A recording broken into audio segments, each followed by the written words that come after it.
पटका पटकी अब के रौरा संग होई हो। आई देखे ले जाओ केकरा में कितना जंबा। ए जीजा जी होली में हो दंग होई हो। पटका पटकी अब के रौरा संग होई हो। बात मंजूर होली खेला जरूर खेलनी तो पड़ी बाकी समित तू सरदारी पे ही हा। अरे तो यार बनी हो ए साली सलाम बड़ी याद पे ही हा।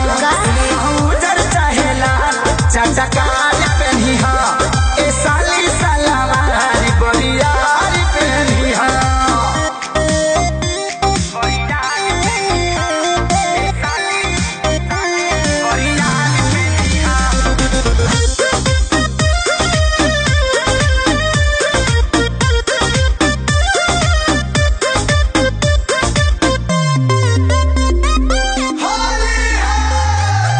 काहे बेकरार बानी हम तो यार बानी। ई मत बोझ के रोवे होशियार बानी। हमरा के बुर्बक समझे तनिका। आवाज देखल जाओ केकरा लगे कितना पावर बा। आई तोहरा लगे सेलफोन बा तो हमरो लगे टावर बा। चढ़ल बा जरूर नहीं जाए देबे दूर। ठीक है बा। सुनो अंदर बनी आई दुई चार पे निहा।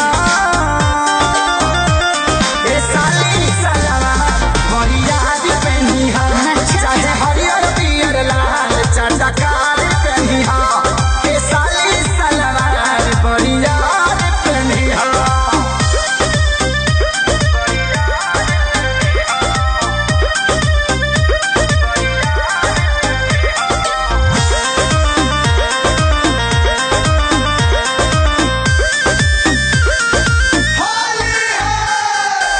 माटी गोबर चहलेना रंग पहले धहलेना।